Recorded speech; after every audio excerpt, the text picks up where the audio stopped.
5 people were driving through a mountain pass in British Columbia when something crossed the road in front of them.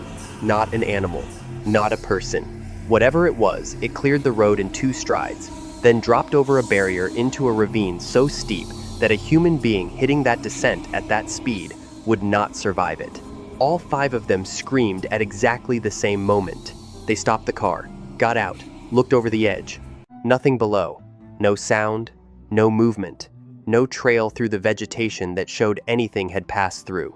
One of them said afterward, "There was absolutely no way it could have been human. They would be dead from that fall." When investigators reviewed the account, they went quiet. Not because the story was unusual, because it wasn't. Same stretch of road, same location, same behavior. Reports going back decades. Not similar reports, identical ones. And this is where investigators stopped using one word and started using another. The word they stopped using was pattern. The word they started using was schedule. Before this video ends, you are going to understand exactly why that second word is the one that changed everything. Search teams have entered valleys in British Columbia and never reached the far side. The province is larger than every US state except Alaska. Mountain ranges rise straight out of the Pacific and keep climbing. Old-growth corridors so dense that satellite imaging cannot penetrate the canopy. River systems moving through terrain no road has ever reached and no trail has ever mapped. In 2010, loggers working a Vancouver Island ridge found a missing aircraft. Gone since 1944, 3 crew members, still at the site. The moss on the fuselage had grown 2 inches thick. The forest had been consuming it for 66 years without anyone knowing it was there. That is what this land is capable of. And that single fact reframes everything that follows, because it means the question has never been whether this terrain could conceal something for generations. It already has. Because when all verified accounts from this province are mapped together, the scale, the consistency across witnesses, the silence that follows every one of them, none of it is surprising. It is exactly what you would expect. If something very large and very motivated to stay hidden had been living here the entire time. But here is what stops this from being speculation. Pull every credible account filed in the Harrison River Valley across the last century and plot them geographically. One corridor keeps reappearing. Same location, same direction of travel, same time windows. The Stisales First Nation had a name for what moved through that corridor before any outside researcher ever arrived. Sasquatch. And this is the detail most coverage misses. It was not legend, not ceremonial, not mythology passed around a fire. It was operational knowledge. The kind passed down because something real shares your territory, and your people need to be ready for it. Multiple First Nations groups across the province carried their own names for it. Different words, different regions, different centuries. Same physical description, same behavioral pattern, same warning. Now here is where the record becomes difficult to dismiss. In 1929, a schoolteacher named J.W. Burns published an article compiling First Nations accounts in specific detail, accounts he had spent years gathering from elders who expected to be ignored. Read that article today, and something stops you cold. The physical descriptions in that 1929 article match accounts filed in 1955, in 1987, in 2009, in 2023. Witnesses across nearly 100 years with no access to each other's accounts describing the same creature, the same movement, the same specific physical details. That is not a circulating story. That is a repeating encounter. And none of it prepared anyone for what happened in September of 1941. Because what was found that fall didn't happen on a remote trail. It happened in a backyard, in the middle of a community where families had lived for generations. And the evidence it left behind changed the shape of the entire case file. Ruby Creek, British Columbia, September 1941. Mrs. Chapman's children ran inside and told her there was a cow in the yard. She walked out the back door. It was not a cow. She did not try to identify what it was. She grabbed her children and ran without stopping until she reached the nearest town. No belongings, no locked door. She did not go back. When investigators reached the property, everything inside was exactly where she left it, except the barrel. 300 pounds of salted fish, heavy timber, built to last decades, crushed flat on the floor, and outside footprints pressed so deep that every other track in the yard sat at surface level by comparison. Five-toed, upright, heavy enough that the impressions held their shape for days after the ground should have recovered. This is the point where the investigators stopped agreeing with each other. Scientists came from across North America specifically to examine the evidence at Ruby Creek. Every one of them confirmed the same thing. None of them could name what made those prints. Not bear, not any known primate, not any animal with a documented presence in that region. The file was never officially closed.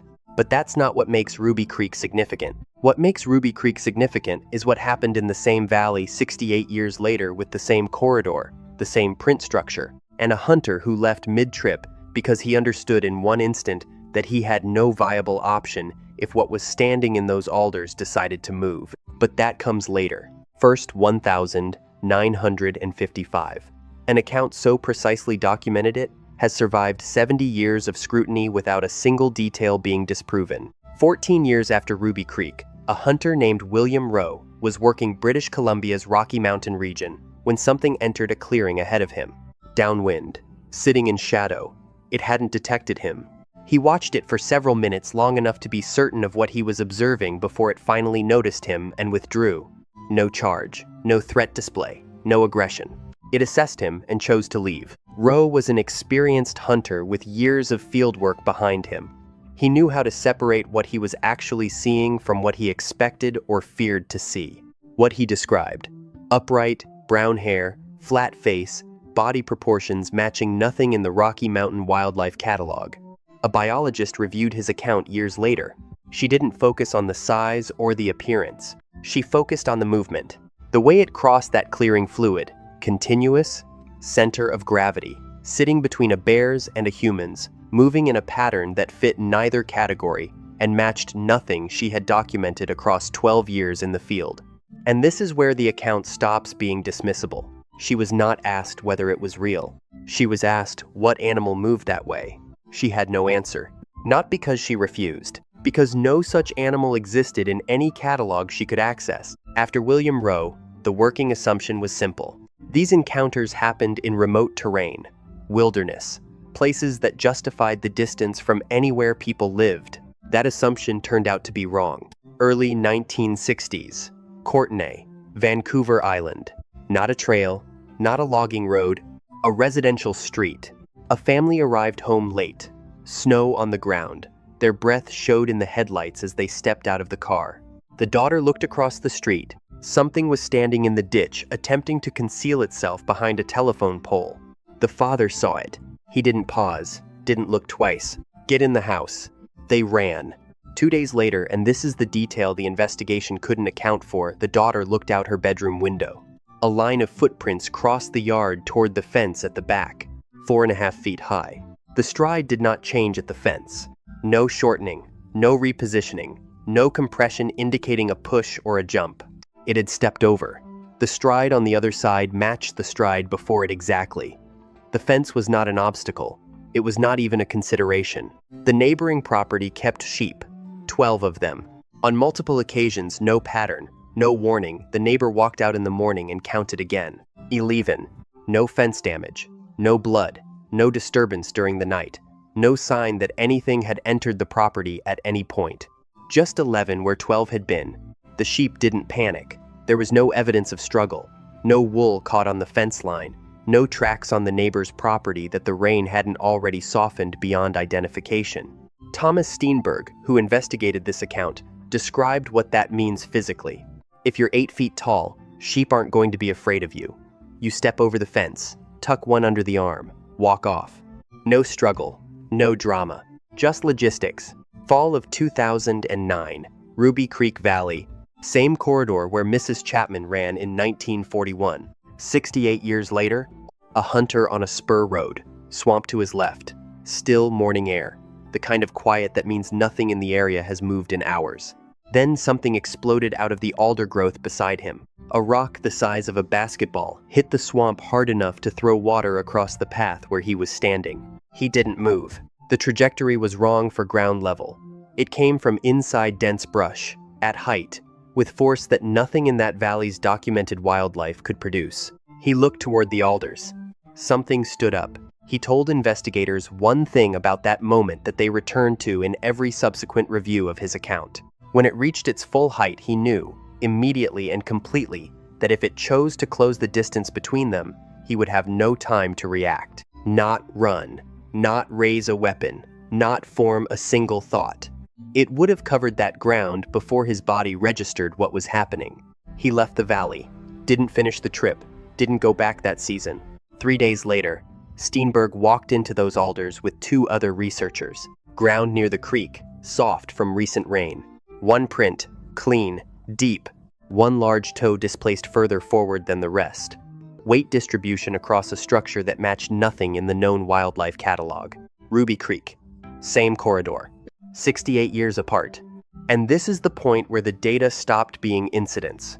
In 1941, a woman ran from her yard and never returned. In 2009, a hunter walked out of the same valley because he understood in one instant he had no viable option. Different people, different generations, no contact, same valley, same print, same immediate, total assessment of what they were facing. That is not coincidence. That is not a pattern. That is residency. When all verified accounts across the Harrison watershed are mapped together, not just the public filings, but the off-record conversations with hunters, hikers, and Forest Service workers who never spoke publicly. The result is not a scatter of isolated events. It is infrastructure. The same corridors, the same crossing points, the same behavioral signatures across witnesses with no connection to each other, no knowledge of what anyone else had filed, no reason to be telling the same story. And the timestamps don't scatter randomly either. Certain windows keep reappearing, certain elevations, certain distances from water. The accounts cluster in ways that random sighting distribution does not produce. That is not a pattern that emerges from legend. That is a pattern that emerges from something that actually moves through this terrain on a consistent basis. But here is the element that changes how you read this entire record. A Forest Service employee, 12 years at elevation, she had cataloged everything that lived and moved in that terrain. She observed something she could not attribute to any known animal. She filed it. Then, she did not follow up. When a researcher contacted her years later and asked why, she said one thing: "I did not think anyone would take it seriously, and I was not sure I wanted them to." And that is where the real pattern becomes visible. That calculation made alone, before anyone asked her a single question, appears again and again across this entire record. Hunters who saw something and drove home in silence. Hikers who came down from upper corridors and said nothing. People who carried the encounter privately for decades without telling anyone. One researcher gave a presentation at a local conference and asked whether anyone present wanted to share an account. No one stood up.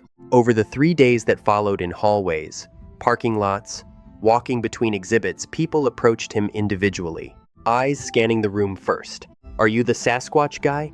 And then, like a pressure releasing the account would come out. 20 years of silence. 30. In one case, nearly 40. Not because they doubted what they saw, because they had nowhere safe to put it. We usually ask whether these creatures are real. After looking at what happened to the witnesses in this record afterward, the real question is whether a human mind can absorb the answer without cost. Several stopped entering the woods alone after the encounter. Not temporarily, permanently. The places they had worked in or hunted in for years became places they would not return to. Some relocated entirely. Some told the story once to one person, someone they trusted, and then never mentioned it again for the rest of their lives. Some were medicated for anxiety and recurring nightmares that their doctors could not connect to any identifiable cause. Because they never gave their doctors the actual cause, they gave them symptoms instead. Think about that for a moment. People who experienced something real, in daylight, in their yards, on trails they had walked dozens of times, and then spent years managing the consequences of that experience privately, invisibly, without anyone knowing what they were actually managing. That is not the profile of people who saw something they can explain. That is the profile of people whose understanding of what is possible was broken in a single moment and never came back. Something doesn't have to touch you to change how you move through the world. Apparently, it just has to stand up. In 2010, an NBC journalist came to Harrison Hot Springs during the Vancouver Winter Olympics. He was covering local history. Researchers walked him out to Deer Lake Trail in daylight. He asked about wood-knocking strikes against tree trunks that sometimes receive a response and asked for a demonstration. A researcher struck a piece of wood against a tree. One sharp crack, like a baseball bat connecting with a hollow log, moved out across the trail and into the forest above the bluff. Then, silence. 10 seconds. Someone in the group laughed. The nervous kind. The kind that fills silence when nobody knows what to expect. 15 seconds. Then from somewhere in the forest above that bluff, a single This is crack, only part 1. sharp, So if you want to see part 2, identical, leave a like and let me know in the unmistakable. comments. The journalist straightened. Y'all heard that right? Broad daylight. Public trail. No staging, no preparation. One knock sent. One knock returned. That journalist never filed the Sasquatch story. The Olympic coverage ran. The wood knock segment did not. He made the same calculation in real time, out in the open, that everyone else in this record had already made privately. Meter stretch of Highway 2, filed over 3 years, all documented between 1:45 and 2, 30 inches the morning. Not scattered sightings. One location. One time window. Repeating on what the accounts describe as a schedule.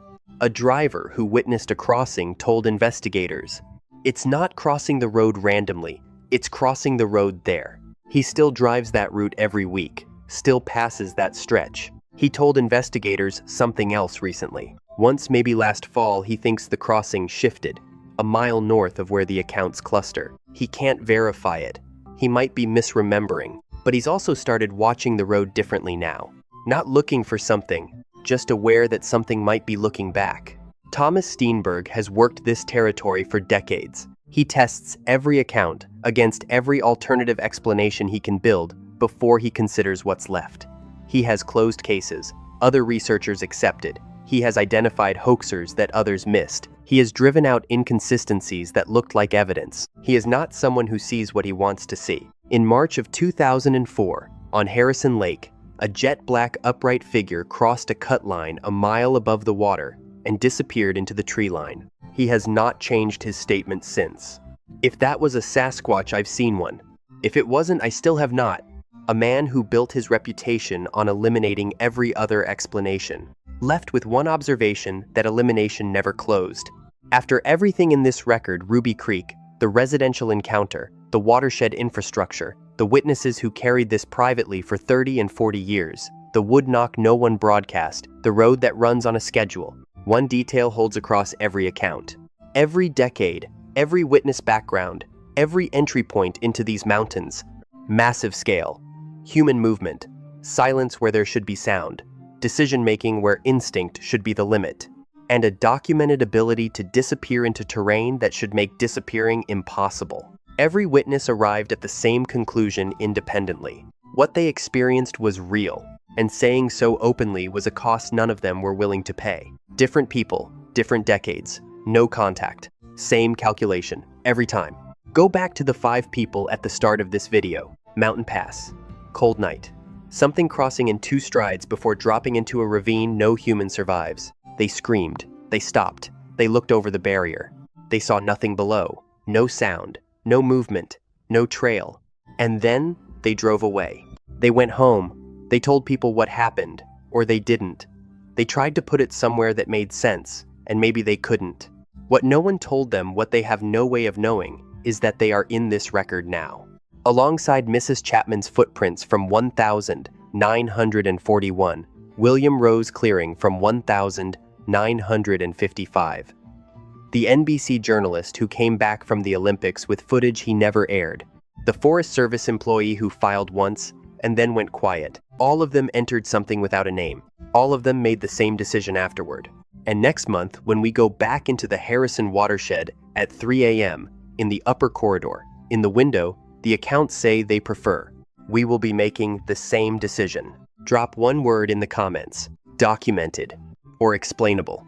Because after everything in this record, there is no comfortable position between those 2 words. Ruby Creek never closed. The corridor never closed. The accounts never stopped. And somewhere in those valleys tonight, something is moving between the trees, on the same route it has always used, at the same time it has always chosen, waiting to be documented or explained.